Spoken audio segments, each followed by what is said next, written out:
I really have thought about this, and I don't think I would have a career if I had not ever met you. And we just happened to cross paths at some event at one point, and we just, we hit it off. But I probably kept coming back because I wanted to hang out. Yeah. And I got to meet people. I got to think about stuff. I would hear about what people were doing. Now I'm like, I could probably do what they were doing. And so it encouraged me to do more.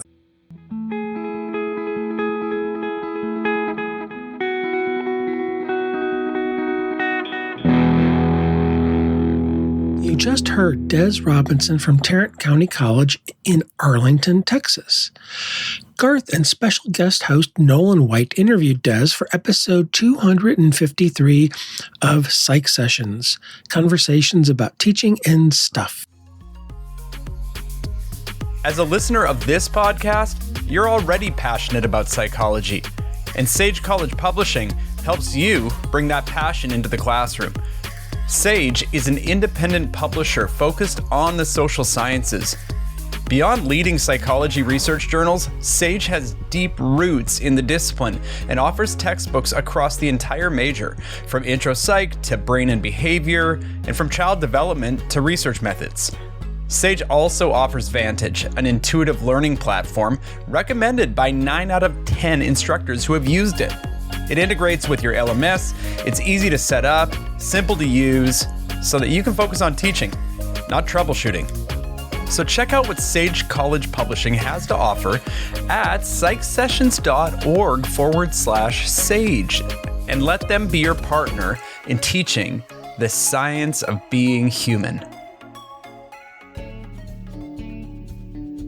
Hi, my name is Drew Christopher. I joined STP back in 1996 because I just wanted to be a better teacher, and I figured something called the Society for the Teaching of Psychology would help me in that regard, and it did. I became involved in a variety of task force, a variety of working groups, and so forth early on in my career.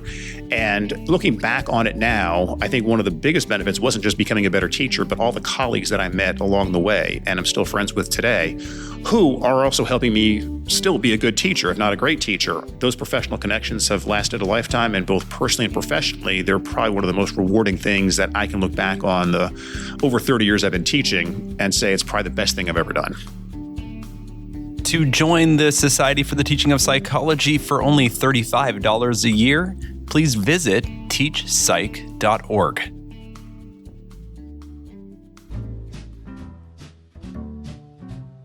APA Publishing wants to give you 15% off your order.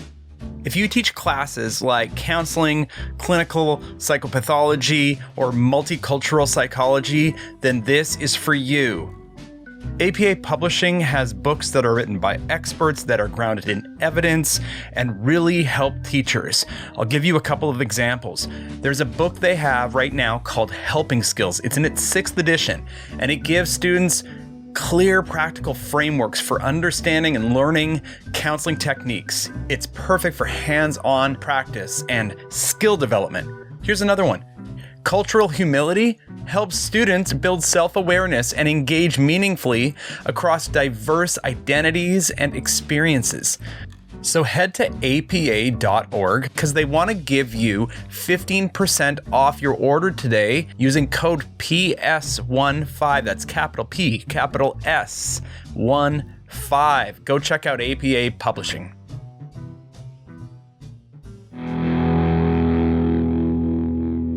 Hi folks, Garth here at NITOP 2026, and I am here with my friend Des Robinson. I've been thinking about having you on the podcast for quite a while, Des. I know you can't believe it, but well, yeah, I was thinking that, if you're down to me, I mean, you're kind of at the Cousin Oliver stage of your podcast. Your ratings are just going to drop. I'm just letting you know. We ran through everybody else. Yeah, and exactly. Now we're here. I'm a very unadorable Cousin Oliver. For those of you who get that reference. We also have a guest host, and this is your first guest host experience, I think, sir. This is Nolan White. Good afternoon, all. So. Yeah, this is going to be fun. I've dragged these gentlemen in here together to have a conversation about Des, and I'm sure that's going to make everyone feel uncomfortable. But no, we're having a great time at NITOP. Des, you and I have gotten to know each other over the years by being at these kinds of conferences together. And I'm going to give you a quick introduction. Des is You know what AI says about you? It says that Des is a prominent academic, and what does it say?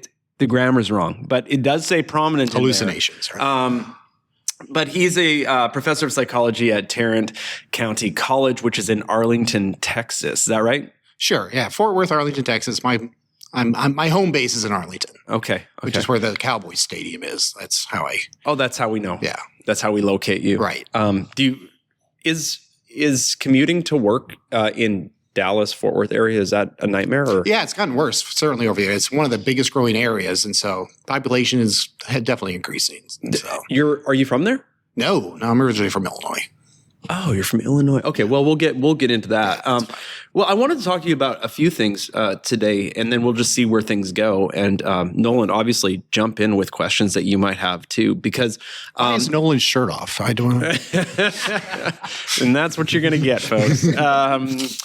Yeah, and how long have you been teaching in higher ed for? Let's see. It's fairly easy because I started in the year 2000. Okay. Okay. Whatever. So you'd have to know what year it is. Right. 26. Yeah. 26 years, same institution? Yeah, pretty much. Oh, wow. Okay. Yeah, great. You've also been on CABE in the last few years. Sure. How long have you been doing that for? So CABE, which is the APA's Committee on Associate and Baccalaureate Education, which is sort of the one sort of overarching voice for the APA when it comes to undergrad education. And that's a 3-year term. And I just whatever today is, on January 1st, rotated off of it. I was lucky enough to be chair for about almost 3 years of it, co-chair. Yeah. The way CABE works is there's 8 members, 4 from community colleges or 2-year schools and 4 from 4-year institutions. And, things like the IPI, the guidelines 3.0, that has a heavy CABE influence. The IPI got started with CABE. Yep. As a little nugget. And so it's really it was a group I wanted to join because they were really making an impact. And I'm at the point in my career, I just want to do things that I feel like are making an impact. And I've worked with some great people.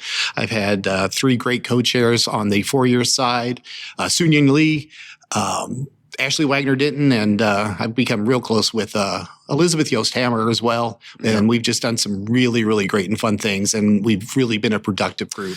Yeah, when I was asking you about CABE, because I always have it in the back of my mind of something I'd probably like to do someday. Mm-hmm. But what I like about them is that they do get stuff done. We do get stuff. We've got a couple I've probably done 15 presentations with CABE, just talking about some of the various things that we've done. And Dave Kreiner's one of the new co-chairs coming up for this year, and so they will definitely be productive moving forward. Have you ever thought about that, Nolan? Only when you asked me to, and What, do you think you'll do it? At this immediate moment, maybe.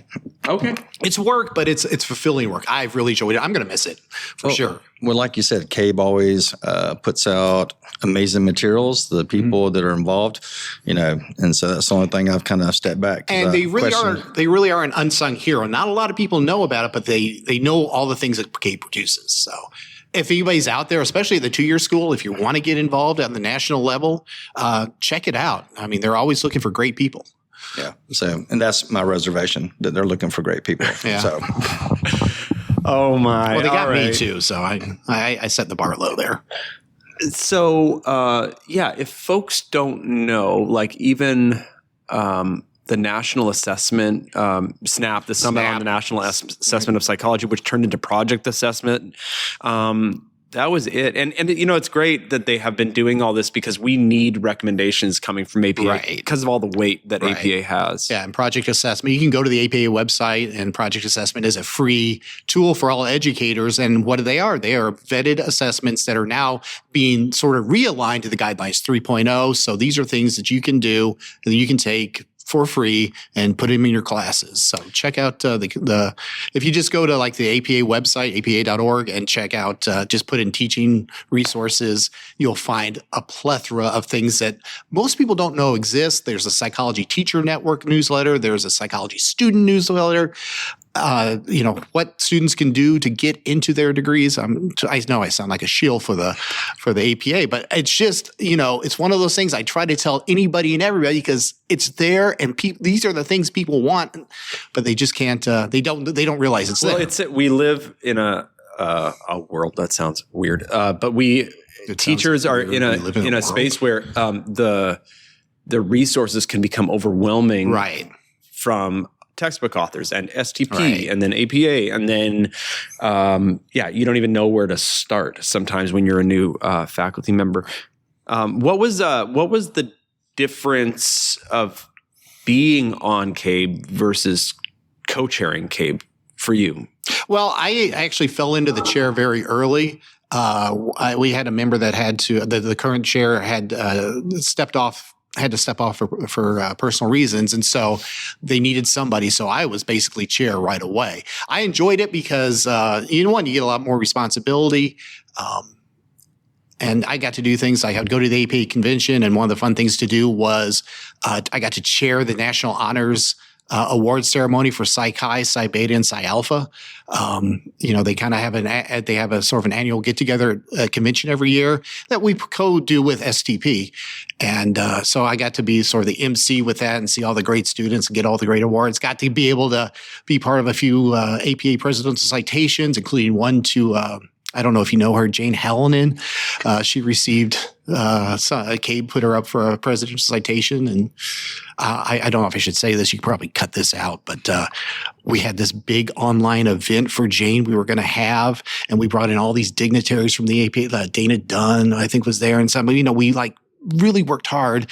And then Jane stood us up for that as we were going to give her the award. What happened? I don't know. I think she had something that came up at the last minute to where she couldn't join us online because we were doing it under disguise. Can you talk about the guidelines or something? We're going to surprise her with the presidential. She didn't know. Yeah, she didn't know. And so we were going to surprise her. And then so we're just all sitting there waiting for her. And she's, Wow. Yeah. I have not heard that story yet, but we'll give her a hard time and we'll ask her if we can keep this in. Yeah.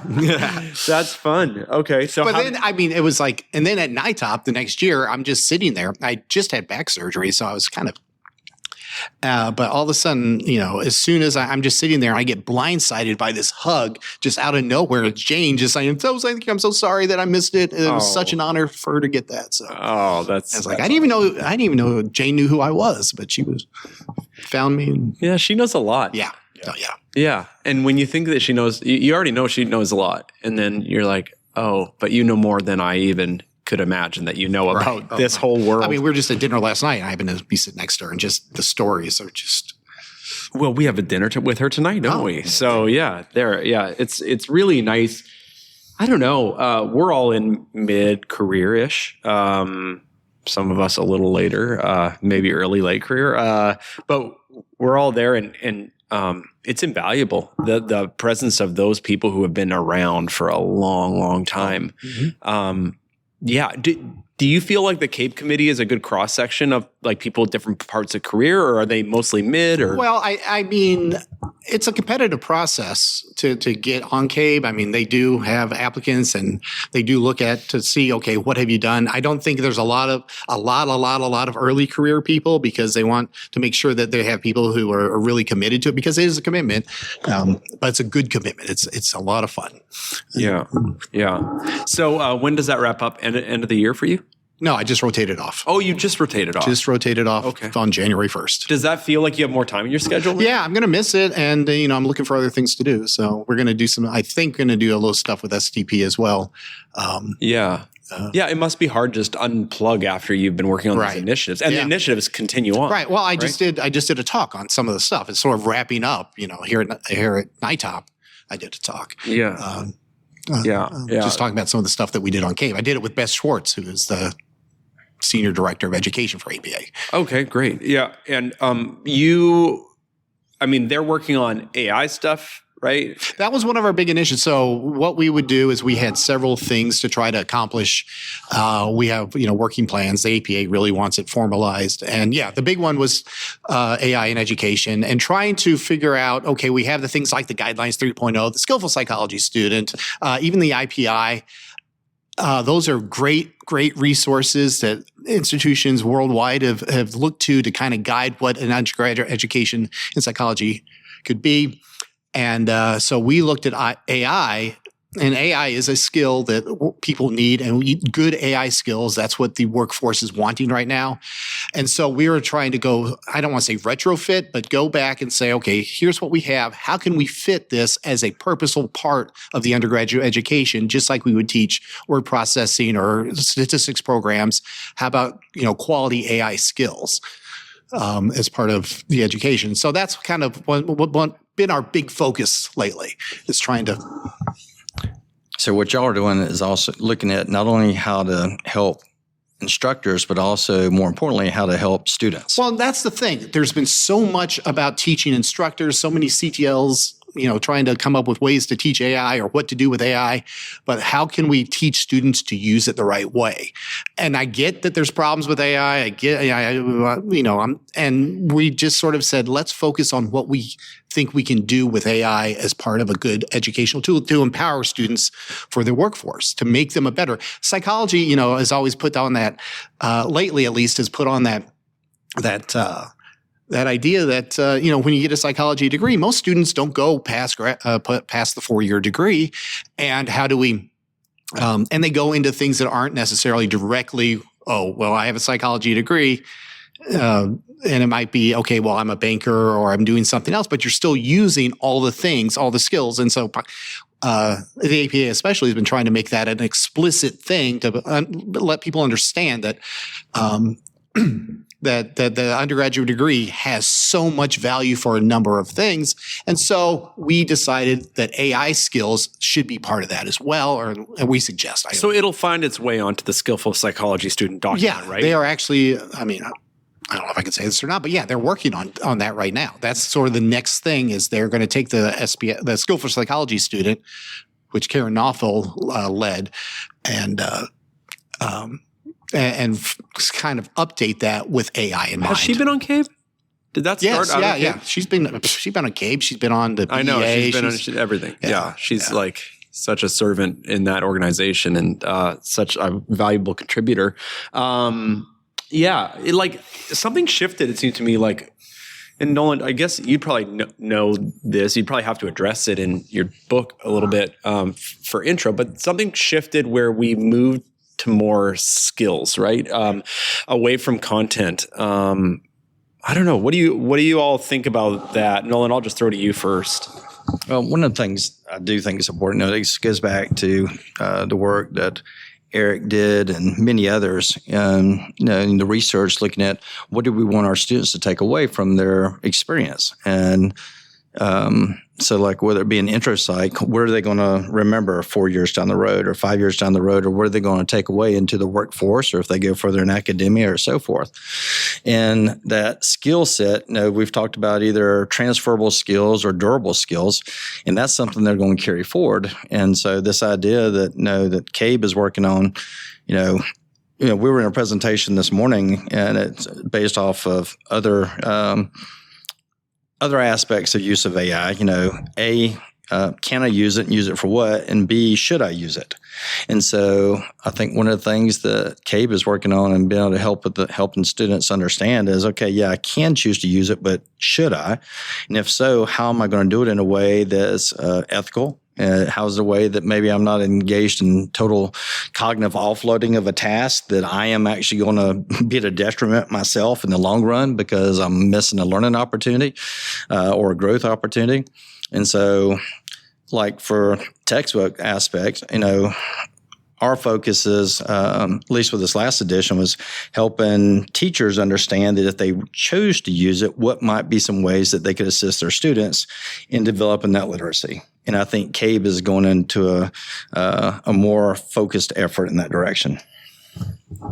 Yeah, and APA just when they address something like this, it holds a lot of weight because textbook authors like yourself, Nolan, are taking their orders in some ways from the Certainly. people who, it's not just APA like this organization. It is like the leaders in teaching and learning of psychology and scholarship who are making these recommendations. And every once in a while, even APA like endorses something officially, like they did with the Intro Psych Initiative, outcomes for Intro Psych. And that's where you were talking, Des, about the immense influence that it could have globally, right? Sure. Yeah. Absolutely.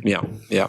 So, what are you like? The work doesn't end. So, like, how are you? Do you just turn off your brain? You stop thinking about this work that you guys have been doing for the last few years, or where does it leave you? No, it's actually inspired me to, do more things and try to move on and see what else we can do with it. I mean, I learned a lot. I don't want to.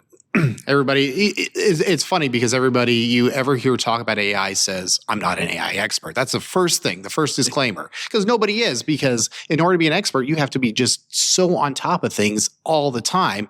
I was telling a story earlier that, I gave a couple talks, 3 or 4 months ago that are just outdated at this point on, where AI is. And that is the challenge, I think, is kind of staying current with what's next and how to actually do this. It needs to be more of a regularly updated thing. And so that's kind of, one of the things we've been working on. And also I know STP's got a presidential task force on how AI, it really dovetails right into what, dovetails from what CABE was doing on preparing students for the workforce with AI. And so it's, having been a part of both of those, I think, I can work as sort of a bridge between the APA proper and Division II, which is sort of its own entity. And really, I hope that we are able to accomplish some good things from it.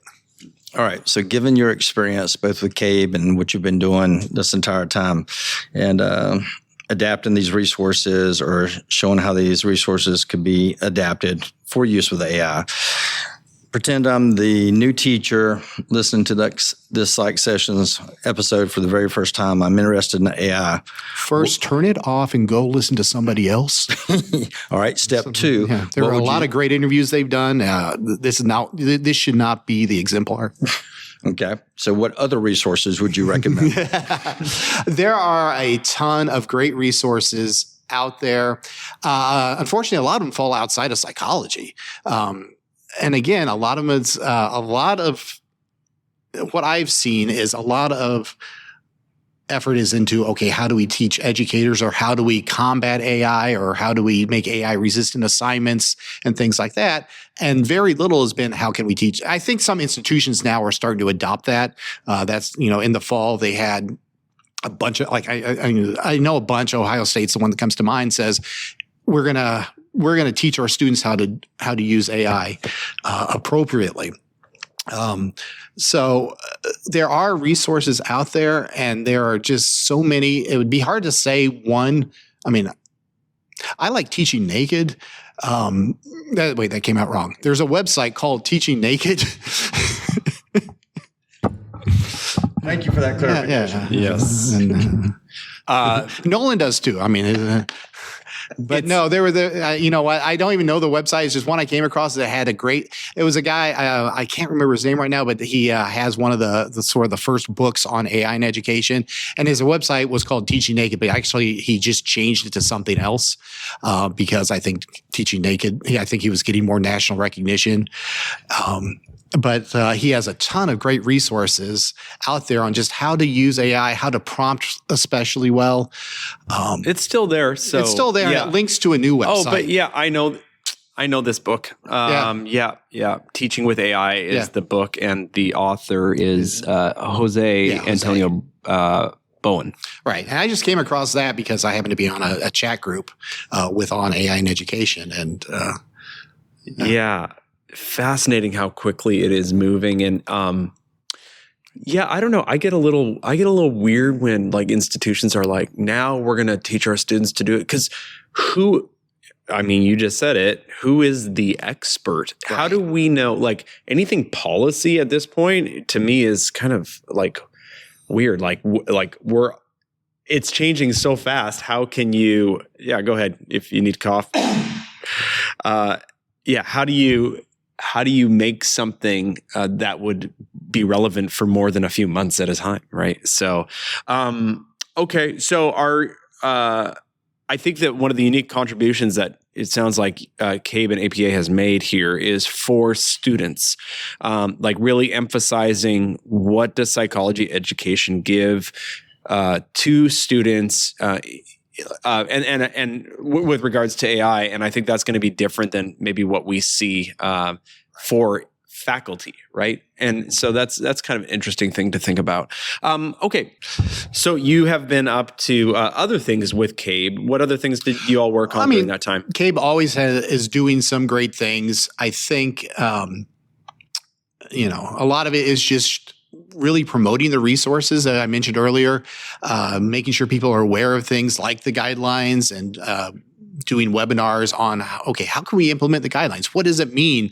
when we say students, there are 5 major areas of the guidelines 3.0 with associate and baccalaureate level, or we call them foundational and baccalaureate levels now.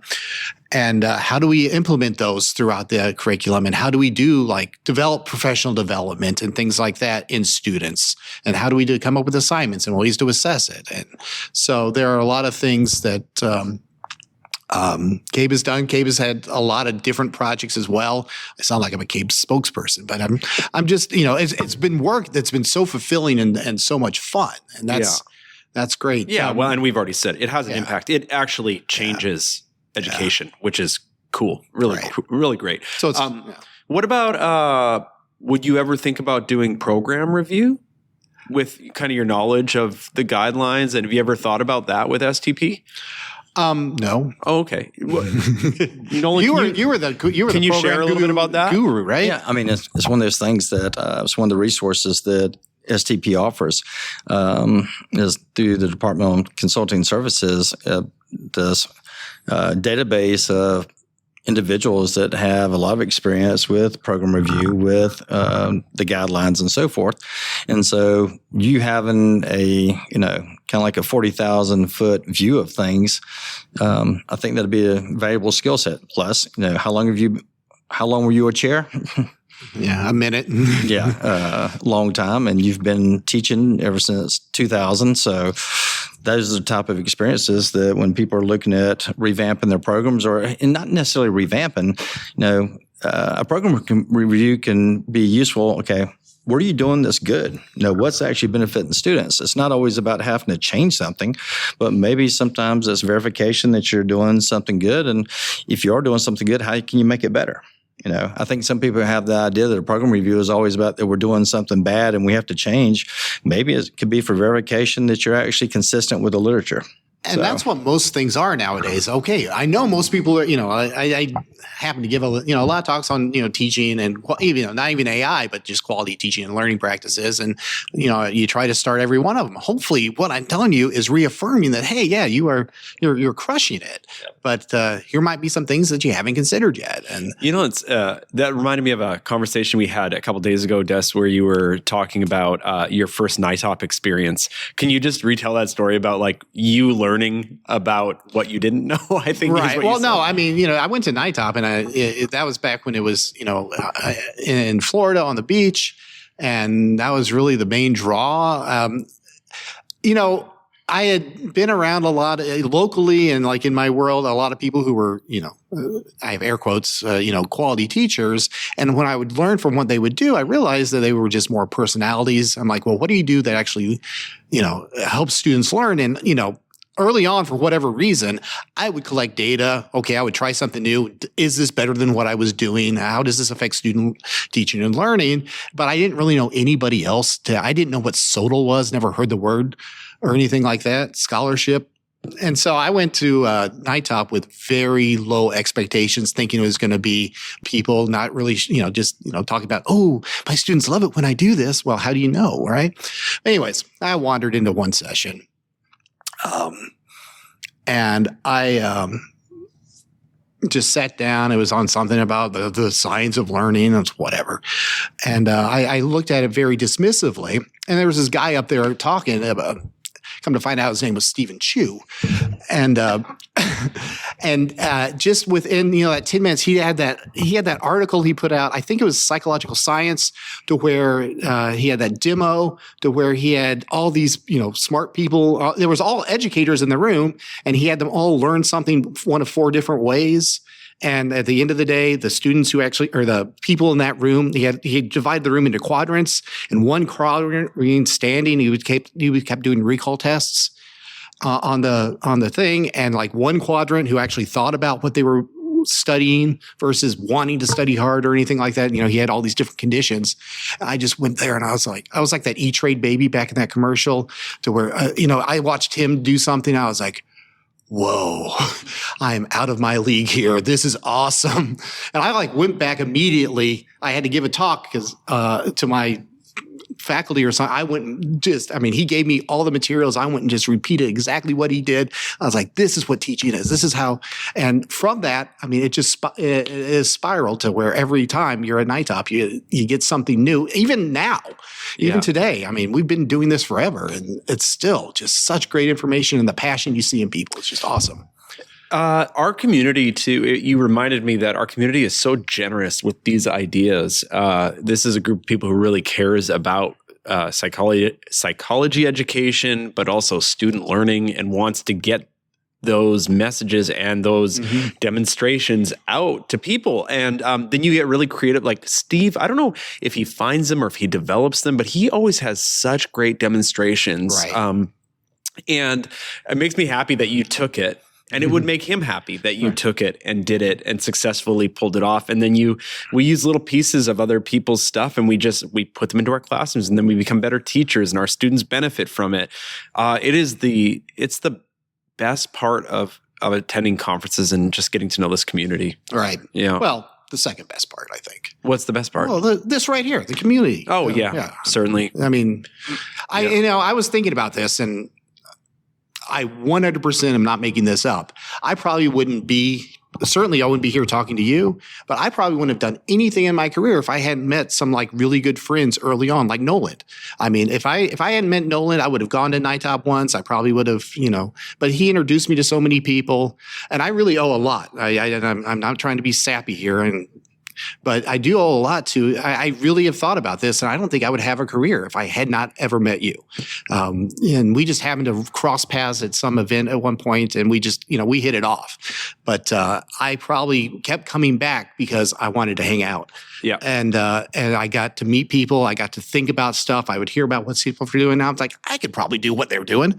And so it encouraged me to do more. So, it is the people that keep you coming, right? But yeah, that's interesting. And we all have those stories, right? For me, it was my people just happened to also be rock stars, like Sue Franz and Jane Hallinan and Steve Chu. Right. But that's what can become. And then that's who attracted me first to the community and told me about it. And then I met y'all, and I met people like Danae and Brooke and so many others that I won't list because I'll miss too many people. But who were your people, Nolan? I came to NITOP first time. It was actually the first conference I ever attended that I actually had a presentation for, that I'd never attended the conference. Mm-hmm. And for me, it was, I knew the names, Jane Hallinan, Steve Chu, and so forth. And it was that ability to walk around and not only meet people, but actually talk to them as if they were real humans. Right. And as you said, some very kind things. And it's that connection, I agree, that keeps bringing you back, like places like NITOP. I have a lot of favorite conferences. NITOP is the top. Right. No pun intended. Except for the other one that I run. Right. And the other ones that I run. Yeah. Obviously. The other 14 that Garth runs. All right. And you can leave this. I'm going to tell you another story. Then I got a question for you all. Okay. And you can cut this out if it doesn't fit. But and the only reason that this popped into my mind is Eric had just interviewed Steve Davis. All right. And I owe my success, I think, to knowing Nolan. I owe my career to Steve Davis. I was an undergrad and I was in biology. My degree was in biology, and I really didn't know anything. I didn't really have a lot of mentorship or anything like that. And I knew I'd worked with dolphins. I was studying dolphins. I'd interned with dolphins, and I knew for some reason I was wanting to pursue that, but I was studying their behavior. And I was a biology major. And then finally somebody said, well, if you want to study behavior, you should study psychology. And I was looking for a graduate program. And that graduate program, I really didn't have any guidance about a psychology graduate program or anything. And I was talking to my dad, who happened to work at Emporia State. And he's like, I know this guy over in the psych department. Maybe you should give him a call. And so here I am, some, young, 20-something-year-old just graduated. And I called this guy out of the blue, and it was Steve Davis. And I talked to him for a little bit. And he says to me, and he goes, well, okay, I've got a few ideas about where you might think about going to graduate school. And he was giving me some guidance. And I said, okay, can I call you back here in a couple of days? And he's like, well, you can't call me in a couple of days. I'm going to MPA, Midwestern Psychological Association. And I said, what's that? And he said, well, and he explained to me, it's a big group of psychologists or graduate students and everything. I'm like, can I go to that? And, it was in 2 days, right? I had no idea what it was. And I happened to be living up in Wisconsin, and it was just about an hour drive down to Chicago. And he's like, and here's what this guy did. I'd only talked to him on the phone. And he said to me, you know what? If you actually make it down, I've got a room full of graduate students sleeping on my floor. You can sleep on my floor too, if you'd like. If you'd like to come to this conference, you can sleep on my floor, and, we'll just kind of check things out. I went down there, met him for the first time, slept on the floor of Steve Davis's hotel room at the Palmer House Hilton with a bunch of other people I didn't know. And he took the time to introduce me to what ended up being the graduate program I went to, which was in Wisconsin Oshkosh, where Lee McCann was, who was one of the early writers of teaching of psychology and really took an interest in that. And they were the ones who really him and he had a colleague, Kathleen Stetter, who one of the first several presentations and the publications were on teaching demonstrations. And because that's really kind of what started, because at that point, I really didn't care that much about teaching. But once I kind of saw some of the things you could do and the creativity you could have while trying to explain concepts. And so that really took off my career and sort of pushed me in the direction of trying to focus on quality teaching and learning. Okay, that's a great story, by the way. I can't believe, had you heard this? No. No, why didn't you tell us this story earlier? Oh, this is, you heard it here, folks. That's an amazing story. Did you have a follow-up question before I come at you with some questions? You said you were going to ask us a couple questions. Well, I mean, we were talking about all the great people that you know and things like that. I was just wondering if I don't want to say a Mount Rushmore of people, like if you had to put 4 people on a Mount Rushmore of teachers of psychology? Yeah. Oh. I'm not touching it. Oh, come on. I'm not touching it. I'm putting the mic in front of Nolan. Okay. Jane Hallinan. Jane Hallinan. Yeah, obviously. Yeah. Yeah, you picked the easy one. Thank you. Oh, that's because there's history we don't know necessarily. So I mean, I think the way I think about it, there's 2. There were Mount Rushmores, which I have Jane on there, and then I would be scared to put anybody. Who else would be next? Well, I think that generation would put. Sorry, go ahead and I'll. Well, and then I think, who are your lottery, like your modern day lottery picks? Like if you were to start a department or something, who would be your top? Well, that's different. Yeah, exactly. So we can talk about that. I'm just giving you content. But here to help. Okay, so I think that generation, like Jane's generation of people who have seen a lot, they'd probably put McKeechee up there, and probably Brewer up there. Oh, for sure. Who else would be up there? I know that whoever's listening to this right now is screaming in their car. They're screaming some name out that we're forgetting right now. But recently, like I co-interviewed Tom McGovern, who was really big in our. But Bill Buskist is another name that comes up. I got a Bill Buskist story too. Oh yeah, go. Let's go. Yeah. What is it? Well, Nolan knows this one because this was the first time I met Nolan. We were at an event put on by one of the, back in the day, back in the golden age. We were at an event together reviewing like online some of the first online content that was being developed for textbooks, and again, I was a young brash thinking I knew it all. And I was in this room and they were showing us these sort of demonstrations, or somebody was talking about a demonstration and it had to do something with a visual cliff. Like it was an old visual cliff, just a demo of a baby crawling across. And it was one of those things I looked at and I said, what does that really do? I mean, are we really learning anything with just watching a baby crawl across a checkerboard? I mean, what educational value is? And, this was after a while, somebody brought that up and I just went off on it. I was like, that has no educational value. What are we doing with that? That's just, we can do so much better than that. And then this guy in the corner raises his hand. He says, yeah, I made that. And it was Bill Buskis. Wow.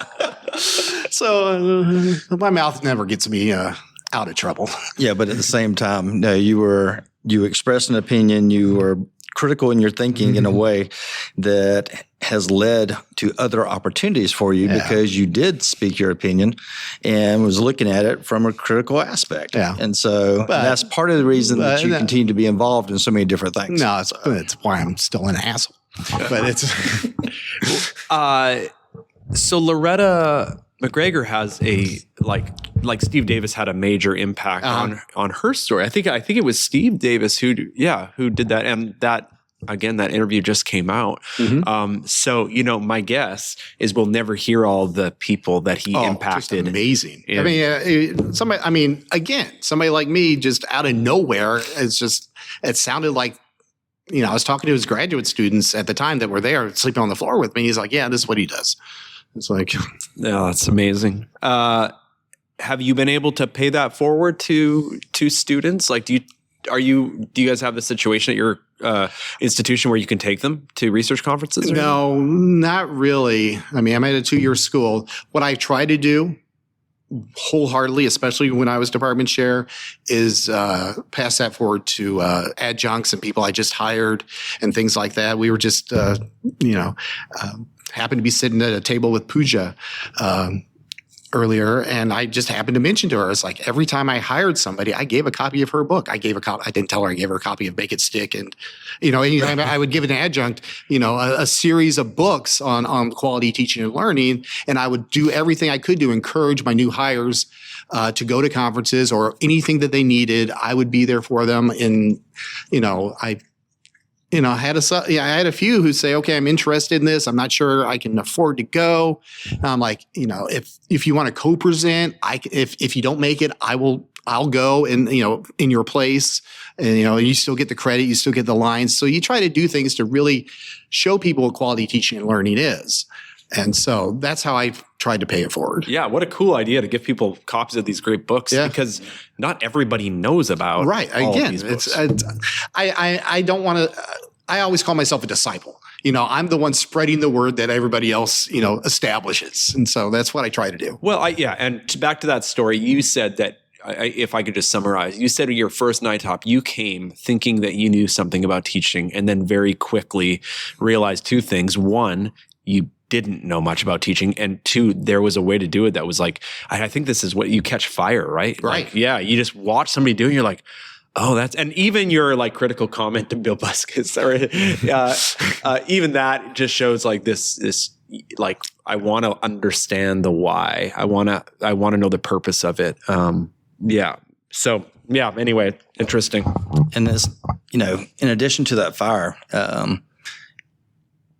and not to overuse the term, but NITOP and all 14 of your teaching conferences are safe places to be able to have a conversation, because we all don't believe, for example, if you talk about what content we're going to teach in intro, especially before the IPI came out, there are ways that we could start our own Rumble if we wanted to. And we don't all teach in the same way. But this is a place that we can come and we can share opinions, and we can sometimes even have debates that are not only cordial, but they're so supportive. And for people that have not been to these types of conferences, that are maybe used to going to a conference where somebody's in the audience trying to essentially rip you a new one, and instead having somebody in the audience that's waiting to talk to you so they can either find out more about what you have to offer, or, hey, have you thought about this? it's just been so helpful. It's one of the best professional development activities I've ever been So much involved different in. than like an academic conference where people just want to rip apart your research. And here they want to learn more about it. And people learn your name here. It's like it's great. I love it. I mean, this is my. I mean, Nolan hasn't learned your name to be quite honest about it. No, it's really me not learning people's names. Right. So you started as a biology major? Yeah.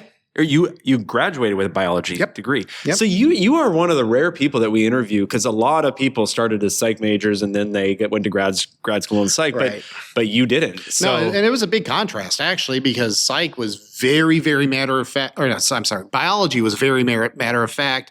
Here's how we do things. If we come across something new, we say, okay, we're moving forward. And then I got into psych, and it's like we're going on to these old. It's like why are we still holding on to these old theories that have data that don't support them and things like that? And that was really a struggle for me moving on, early on, and still, I guess today. It's like why are we still talking about some things just because they happen to be in a textbook, in 1940? All right. And it just happened to stay in the textbook all these years because some this, right? Anytime you get a instructor review, they're like, why would you take this out? I love talking about this. Well, just because you love talking about it doesn't mean that's psychological science nowadays. that's so interesting. I bet you it undermines, so many people in our community want psychology to be seen fundamentally as a science, because it is. But we hurt ourselves when we can't let go of those things. I don't know if I ever really thought about that. Let out your inner Elsa. Let it go. Yeah. It undermines what we're trying to do with psychology as a science, and yet, it's not physics and chemistry. It's messy. So maybe that's where, in that gap of mystery, because we still don't understand lots of stuff, including fundamentally who we are in consciousness, right? We don't really understand those things. And so it creates space for all kinds of, theory, I guess. Discussion. But it's like a theory's got to be testable. You got to be able to support it. And, a lot of it isn't nowadays. And that's always been the one sticky point. So I try when I teach, I try to demystify the brain. I try to demystify behavior as much. It's like let's talk about what we know and what we can show, which is definitely parsed down from what I think a lot of psychology people talk about, because I avoid stuff that isn't data driven. And that data-driven approach, I think, is so important. And also, at least for some of the older stuff, I argue that we need to at least address it, because some students are going to come into our classrooms having heard about some concept or idea. And if we don't at least expose them to the actual new data and the actual revision of the science, then they could go forward with that misconception. So I think it's that balancing act of, what do we focus on? Well, I mean, I will talk about some of the historical things because of that, but as your good buddy Sue Franz says, don't test them on it. I mean, let them know why you're not talking about it. That's what I say. I say, I'm not going to talk about this particular concept. Here's why. Here's what I will tell you. Yeah, I don't know. Now that I'm thinking about this, I do struggle a little bit with giving them just the science, just what we know, just the data-driven stuff, because that's not the world I live in. I know. Yeah. But what's the second word in the definition of psychology? Science. Oh. The scientific study. All right? It's not the study. Yeah. No, that's right. So it's the way we do things, but then where is the what do we do with the mystery, the stuff? I was talking to Lisa Diamond. I interviewed her after her talk here at NITOP, and she was just saying, it is, I'll rephrase it, but she's like, it's preposterous to think that you can get into somebody else's head. We try, and it's cute what we do with psychological science, but it's like, it's ridiculous that you'd think that you'd get into somebody's head and really understand what is going on. You get indicators maybe of some things that are going on, some far removed indicators in some cases. And then, you're surveying people who are themselves biased. We heard Claude Steele talk just about you can really set up social psychology experiments where you're you can measure bias that people didn't even know that they had, or things that are changing their behaviors and decisions and, different conditions, which is the beauty of psychology. But there's so much mystery to understand too. So I don't want to take that out of my classroom. And I don't want to, but I'm just like, when I teach intro, and that's what I mainly teach, is like, okay, here's what we know. Here's what's going to help you go out into the world, right? I get that. And I get that there are people, and I'm not diminishing it. I'm just, it's the best we got. Yeah. And that's what we're working towards, right? It's the best we have to understand behavior and the mind. And And that goes back to my biology degree, because that's how they did it there. And, I would say especially early on, I took a more behaviorist approach to, okay, what do we actually know? What data do we have? What can we see? Well, that's a valuable perspective for you to have for this community of educators who don't have biology backgrounds. I have fundamental disagreements with behaviorism, as I think we all do, as kind of an all-encompassing explanation of psychology. But where are the people who are kind of holding down that corner so that we don't lose it either? So I don't know. Yeah. Okay. So we have a few minutes left, but I wanted to just hear from you, like the rest of your story. So you go to graduate school in Wisconsin? Yeah, I got a master's in Wisconsin. Okay. Yeah. And then what happens after that? I went toward to my PhD program, and I got through 4 years of my PhD program. And what was that look? What was that look? Oh, my PhD program is a very, very long story. Okay. One I don't want to get into. Okay, no, it was a very toxic program, and I ended up leaving right before I did my dissertation. Okay. So yeah. Long story. I'm sorry to hear that. It's a longer. You know that one, Nolan? Parts of it. Yeah. It's a longer story than. Well, and then how did it go? Like, what was your first teaching job? This one? Yeah, I got a job just teaching adjunct at my school, and it just turned into a full-time gig. How did you decide? Did you know at that point that you wanted to teach? No, I was in my PhD program, and I knew I needed teaching experience, and so I actually had a friend, one of my lab mates, said, "Hey, I can't teach this. Do you want to teach it?" Yeah, and I happened to get the job there, and so I originally kind of did it just so I get the experience, but then we're all there at some point. That anybody that's listening to this, once you get in there and once you kind of see. Once you get a taste of it, you're like, hey, this is much better than I ever thought it was going to be. Yeah. And at that point, was it like you taught that first class and you thought, I think this is what I want to do? It was probably the second or third class. Yeah. But once you get into it and once you kind of get that comfort level and then you can start, and that's what it takes. You get the comfort level, kind of get an idea of how to get through a class, and then you get to that point to say, okay, here I am. How can I make this better? Yeah. And what opened the position at your institution? Were you expanding the department? Did somebody retire for your full-time? Oh, for my full-time job? Yeah, I think they were expanding. It was a small little school out in the middle of nowhere. And now that particular campus alone can sometimes up to 15,000 students enrollment. It started off with 3,000. And so, okay. What's a good feature of your job that you really appreciate about the institution or? Up to a certain point, they were I was one of the few people who would actually want to do things like conference presentations and things like that. And for the very, very long time, they were extremely supportive of that.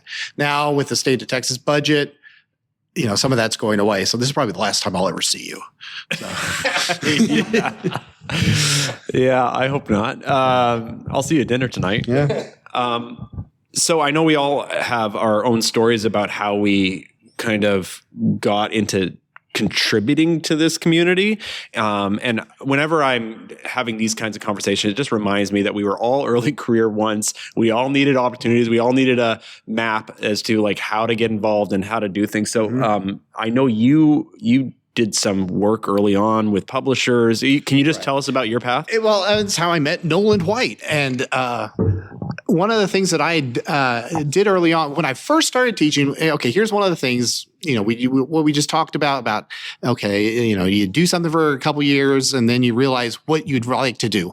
One of the things I wanted to do early on was quiz my students outside of class, which is a common thing people do now, but we didn't have the technology. This is before LMSs, and this is before anything else like that. And Pearson happened to come out with a product called My Psych Lab, where they had built-in quizzes, and we just happened to adopt a brand new edition of the book to where all the students had to buy it, and it came with a free copy of this My Psych Lab.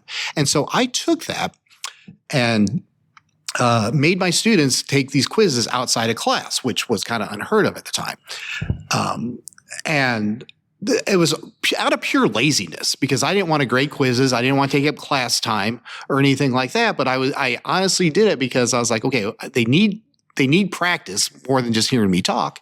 And they also need, content knowledge. And I don't want to waste class time because, especially I go to a school where we take, of all the applicants, we take the top 100%. And so we have different skill levels there for sure. And some students will take an extraordinary amount of time on quizzes. I didn't want to waste that. So I used this program that just happened to come with this new book that we adopted. And the book rep heard about me and he says, "You love our program so much. You are so great." And so he asked me to be a consultant on the My Psych Lab. That's where I ended up. Early on meeting Nolan, we just hit it off. We went out, we met up at one of the groups. They flew us out and wined and dined us. And from that, it propelled into a bunch of other things. I did the extended, question set reviews that, you say, "Oh yeah, I can do that." And like 50 hours later, you're making like $1 an hour to try to rewrite all these questions and things like that. But from that, it did, I think I did a good job because they kept coming back to me, asking me to do some stuff. And one of the things that, this is about 15 years ago now, we did a video series. We were going to sort of try to revamp this is before YouTube and anything like that, but we're going to try to reinvent the old Discovering Psychology series and try to kind of update it. And so, the publishing company, Pearson, they call it the My Psych Lab video series, to where I worked with a group of like 10 people all over the country. And we developed scripts. We did some, on camera. Here's a funny thing. They flew me out to be on camera, to be part of the My Psych Lab. I was going to be a talking head. And it was really kind of interesting because we said the whole time we didn't want a bunch of talking heads. And at the end of the day, it ended up being a bunch of talking heads. But I was one of the talking heads that they brought out to be one of 4 people. And I was so bad that they didn't use 1 second of my video in this series. And I was like, at the time, this is my legacy. This is like the one chance I have for, to leave a mark on the world. And I was on the cutting room floor. They used everybody else. Everybody else did a great job. But me, no. I screwed up royally. The things that came out of my mouth, as soon as I said it, I was like, "Ooh, it's like this podcast." I say things that's like, I didn't want to do this because I know I'm saying things that's going to haunt me at some point. Well, like shirtless Nolan. Stop that. Stop it. I want to go back to something you said earlier because you and I share a history in that regard as well. Is that you had a need, you were using a tool in a different way, and your publisher representative, your book rep, whatever the current title of the day is, not only took note of that, but invited you to an opportunity where you then went and you shared your opinion about a product and you gave feedback in an honest manner. And that was kind of something that kind of started you down a path of continuing to be able to contribute to something that has benefited a lot of different people. And, and that, again, we met you, and this was before you became your superstar textbook author. He's like, "Yeah, I'm gonna write a textbook." I'm like, "Yeah, whatever, buddy." It's like, it's like we just, we were friends. And, but no, it's like, when I was able to see though, hey, here's somebody who's actually doing something, not just, a name on the front of a book jacket. I was like, well, I could probably do that too. And anybody can. If I can pull stuff like that off. Oh, the fact that I got involved is evidence that anybody can do it. And that's the thing I want people to understand is that if you communicate needs, wants, desires in a way and you're willing to give some feedback, I mean, that's how you can affect some change. Yep. So. Yeah, every conference seems like these days, like NITOP has publishers at it who are doing focus groups. You'll get emails as faculty sometimes just about this, even outside of conferences. But, especially if you're an innovative thinker, I really highly recommend those. They also pay you for them, which is really nice. But check with your department nowadays, because sometimes that's I don't do that kind of stuff anymore just because my institution frowns upon it. Okay. Yeah. Do that. Trading on their name. Yeah. I can't. There's so many people who have ended up writing textbooks because they started out doing it that way. If that's a desire that people have. So they're looking for good people just like we are in this community. All right. Well, I think we should wrap it up there. Nolan, thanks for sitting here with us. Des, thank you for your time. Thank you for having me. And good luck in the next chapter. I'll look forward to seeing what you do. Thanks. Hey everyone, Garth here. Thanks for listening to Psych Sessions.